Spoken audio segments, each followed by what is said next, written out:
Hello, welcome back to Discovering the Real God.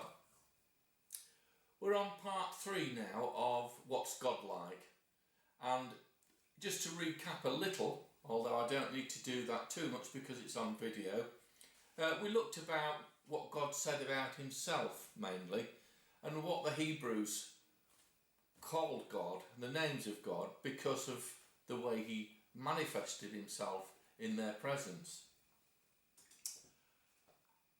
I just want to go back on something I said about God forgiving us. Now we know that God is a forgiving God, there is no question about that. That's one of his attributes, out of his goodness, out of his mercy.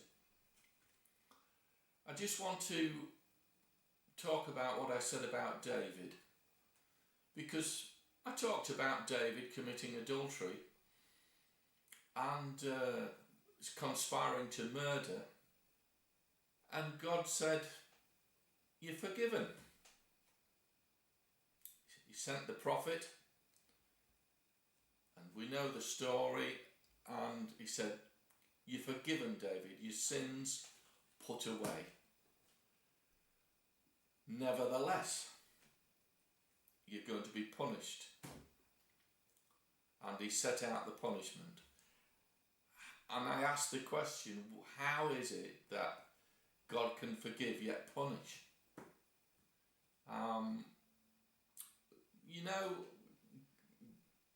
I said before, God's not a Father Christmas type figure. He's not a pushover. And I think that's the problem with us living under the new covenant. Just before I move on to that, if you want to consider Moses was the chosen one,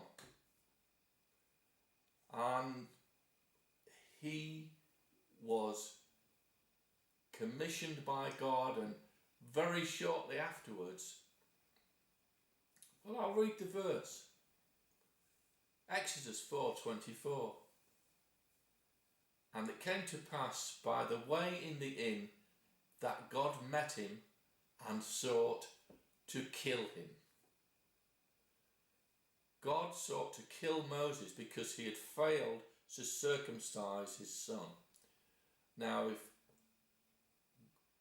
he couldn't actually carry out the task because he was too ill, he was dying, and his wife had to do it for him, and she threw the foreskins at his feet and said, "A man of blood you are to me," if you read the story in Exodus.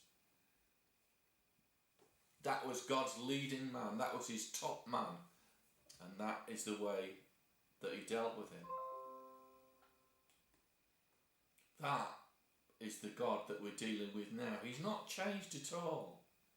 So let's talk about the new covenant. Our sin is forgiven. The Bible's promises are quite clear, quite categoric, that Jesus paid the price for our sin. However, do we have to suffer for our sin? Is there a penalty for our sin? Let's look at the new covenant. God has not changed. We know our sin is forgiven, but is there a price to pay for our sin? I think many Christians think that we're on a free ride. Well, we've heard them say, "Oh, we're not under the law, it doesn't matter, we're forgiven, we're God's kids, we're living under Jesus paid the price for all our sin." I'm not saying to live in a debauched way or anything like that, that's not what I'm suggesting, but there is a certain sin that is committed, shall we say. For example, the sin of anxiety, stress, unforgiveness, gossip, failure to love as Jesus commanded. And he did command.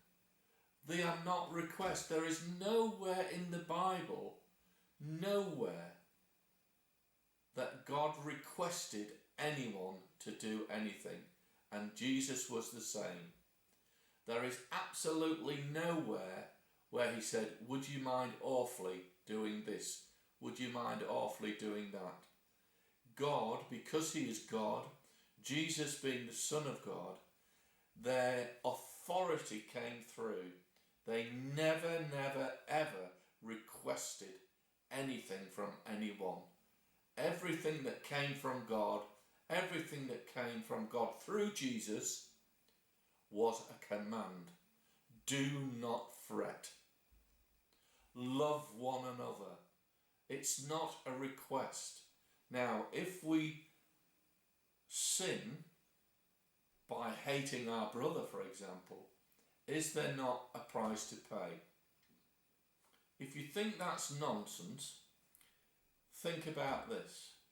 If I took at random a group of people from the world of all ages and gender and took the same number sample from people in the church, I reckon that they will all be the same, inasmuch there will be a good number, particularly those mature Christians, mature people in the world, they will be reliant on prescription drugs, either to keep them pain-free or to be able to live their lives in a reasonable way. I'm not talking about the illness, the temporary illnesses that come upon us. I'm not talking about that. That happens, and we're not living in divine health. I don't know anyone that does that. But I mean, even John Wesley, the man of God, he was 80, in his 80s, I forget his exact age, but he said that he was as fit then, in his 80s, as he was when he was 21, because he lived the life he led. It doesn't mean he wasn't ill. He was ill, and he was a great herbalist. He was a great believer in natural remedies, John Wesley, if you read his journals, if you read his history. Nevertheless, he was like Caleb. He was as strong going in and coming out as Caleb was, as an old man. Now, why is this? Is it because of sin? Is it because of these things? Is it because the church is living very much like the world? Is there any difference in these days? Can we see a difference? I'm just putting that to you. It's not a criticism. We're all fallible. But think about that. It's not a free ride. God has not changed. He's the same God. You know, when I wrote my third book, Downward Spiral, it's not an advertisement, this, but I went through the New Testament epistles and looked at every epistle that declares there is a rule or a code of conduct. And I actually missed out the ones that had some element of controversy added to them, like women wearing a covering over their heads and women being allowed to speak and all that. I missed those out because I didn't want to bog people down. So I copied out the rest, and there is 179 rules for living in the New Testament. They're not requests, they are rules. They are what God has commanded us. This is the God we're dealing with. He's to be taken seriously, deadly seriously. Think about it. Just to add to your thoughts and to reinforce what I've been saying, I'm going to offer you two scriptures, one from the Old Testament and one from the New. This is Proverbs 3:12. For whom the Lord loveth, he correcteth, even as a father, the son in whom he delighteth. And from Hebrews 12, 6 to 7. For whom the Lord loveth, he chasteneth, and scourgeth every son whom he receiveth. If ye endure chastening, God dealeth with you as with sons. For what son is he whom the Father chasteneth not? Scourgeth is a very serious, it's a painful thing. So God himself is saying that to us, that if we are in need of correction, he will do it, and it will hurt. Now, where do we look in our quest for what God is like? Well, the obvious choice is Jesus, the Son of God. Now, if you've got children, you might know, or if you probably know other people with children, and they say, Barney's like his dad, or she's like her mum. I haven't got boys actually, I've got 2 daughters, and they're both very, very different. My youngest and eldest daughter are like chalk and cheese. But my eldest daughter, I think I could say that she's a chip off the old block, although she doesn't look like me, fortunately for her. But nevertheless, some of her mannerisms and her character traits are very, very, very much like mine. And you can tell who she belongs to by the way she is. But Jesus came from the Father, and Jesus and the Father had a pure relationship. It's not tainted by sin or not tainted by a corrupt heart. God is pure and righteous. Jesus was born the sinless Son of God.